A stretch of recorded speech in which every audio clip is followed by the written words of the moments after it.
ஜெபம் செய்வோம். ஆண்டவரே கர்த்தாவே, என்றைக்கும் எங்களை மறவாத தகப்பனே உமக்கு நன்றி செலுத்துகிறோம். இதோ இந்த நாளுக்காக நன்றி செலுத்துகிறோம் கர்த்தாவே. இந்த நாளின் தியானம் எங்களுக்கு ஆசீர்வாதமாக இருப்பதாக. ஆண்டவரே கர்த்தாவே, ஆண்டவரே நீர் எங்களோடு கூட இருப்பீராக, எங்களை உயர்த்துவீராக. இந்த வார்த்தை அநேகம் பேருக்கு ஆசீர்வாதமாக இருப்பதாக இயேசுவிலே வேண்டுகிற நல்ல பிதாவே, ஆமீன்.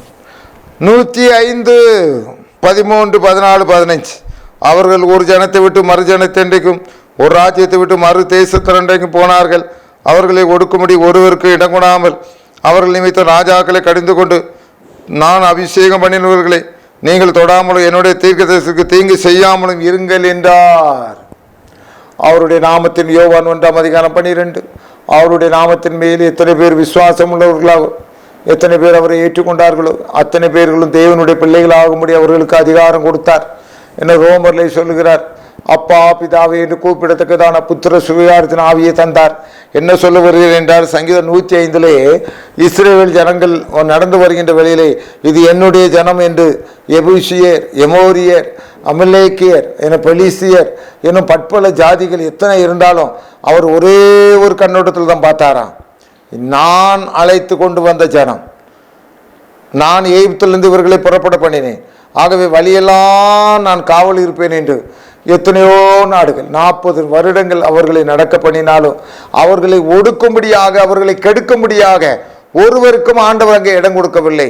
இந்த தினத்திலும் ஆவியானவர் என்ன சொல்லுகிறார் என்றார், அவருடைய நாமத்தினாலே ஞான ஸ்நானத்தை எடுத்திருக்கிற, இயேசுனுடைய பெயரினாலே நீ ரட்சிக்கப்பட்டிருக்க, இயேசுனுடைய நாமத்தினாலே பரிசுத்தாவி பெற்றிருக்க, உனக்கு நன்மை செய்யாதிருப்பாரோ, யாரும் உன்னை தொட விடுவாரோ, யாரும் உன்னை குறித்து ஒரு வார்த்தை பேச விடுவாரோ, கர்த்தர் நடுநின்று நியாயம் தீர்ப்பார். அவருடைய இரத்தத்தினாலே நீ கழுவப்பட்டிருக்கிறாய், அவருடைய பரிசுத்தாவினாலே நீ புத்திகரிக்கப்பட்டிருக்கிறாய், அவருடைய ஊழியத்தை நீ செய்து கொண்டிருக்கிறாய். உனக்கு ஒரு குறைச்சல் வருமோ, உன்னை ஒருவன் தொட முடியுமோ, உன்னை தொடுகிறவன் அவருடைய கண்மணியை தொடுகிறான். வேதம் சொல்லுகிறது அவர்களை ஒடுக்கும்படியாக. சங்கீதம் 105 சொல்லுகிறார், அவர்கள் ஒரு ஜனத்தை விட்டு மறு ஜனத்திற்கும், ஒரு ராஜ்யத்தை விட்டு மறு தேசத்துக்கும் போனார்கள்.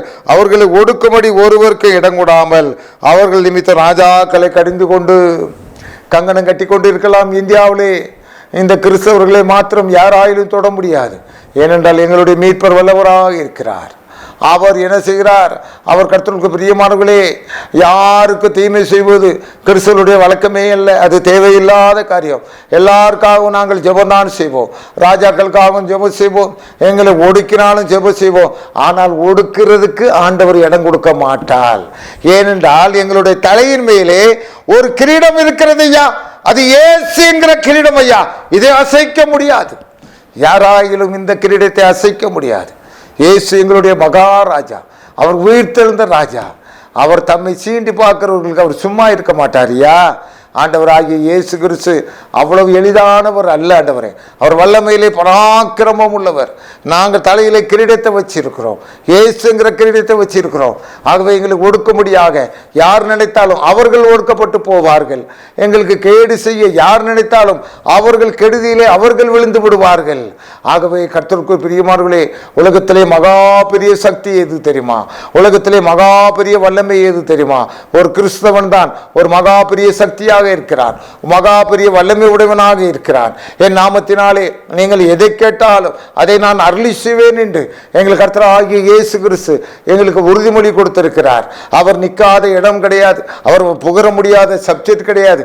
இந்த இயேசு கிறிஸ்துவென்றை நீ வருவாயானால், இந்த இயேசு கிறிஸ்துவென்றை நீ வருவாயானால் நீ ஆசீர்வாதமாக இருப்பாய்.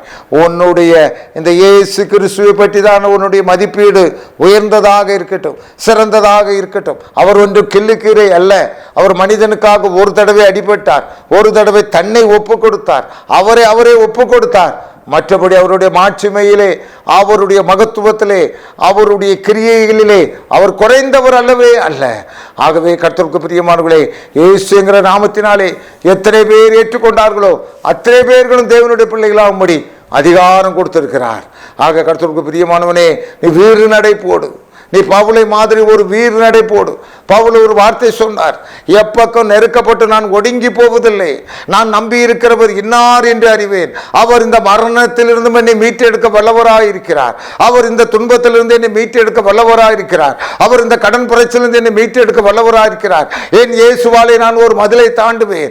என் இயேசுவாலே இந்த கடனை நான் தாண்டுவேன். இயேசுவாலே இந்த டிகிரியை நான் முடிப்பேன். இயேசுவாலே இந்த வருடத்தில் எனக்கு திருமணங்கள் நடக்கும். என் இயேசு வாக்கு மாறாதவராயிருக்கிறார். அவர் கொடை வல்லலாக இருக்கிறார். அவர் அபிஷேகம் பண்ணினவராக இருக்கிறார். அவர் அபிஷேகம் பண்ணப்பட்டவன் மேலே தன்னுடைய கரங்களை வைக்கிறவராக இருக்கிறார். இரவும் பகலும் இயேசுனுடைய பார்வை, இயேசுனுடைய வல்லமை எங்கள் மேல் இறங்கி கொண்டிருக்கிறது. எங்களுடைய திருச்சபைகள் எல்லாம் ஓங்கி வளரப்போகிறது.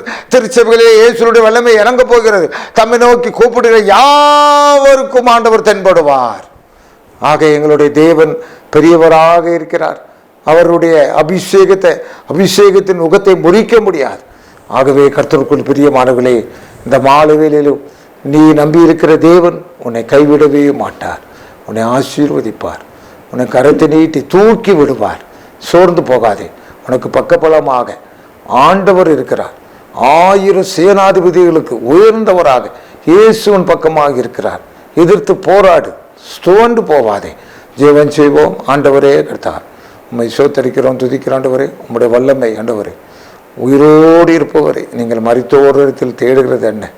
உங்களுடைய வல்லமை அவ்வளவு பெரியது கர்த்தாவே. ஆண்டவரே, இந்த அன்பு சகோதரனை கைவிடாது இருப்பீராக. ஒரு நியாயத்துக்காக இவர் போராடி கொண்டிருக்கிறார் கர்த்தாவே. அதில் இவர் வெற்றி அடைகட்டு கர்த்தாவே. யாரும் இல்லை என்று இவரை நினைக்கிறார்கள் கர்த்தாவே. இவருக்கு பக்கபலமாக நீர் இருக்கிறீர் ஆண்டவரே. உம்முடைய பராக்கிரமம் இவரை பின்தொடர்த்து ஆண்டவரே. சபைகளிலே எழுச்சி உண்டாகட்டும் கர்த்தாவே. அல்லேலூயா கோஷம் விண்ணை பிளக்கட்டும் கர்த்தாவே. உடைய வருகை வெகு சீக்கிரமாக வருவதாக. அதில் இன்றைக்கு பிரசங்கம் பண்ணி கொண்டிருக்க நான் முதல் நாளாக காணப்பட கிருபை தாங்க. என் குடும்பத்துக்கும் அந்த கிருபையை தாங்க.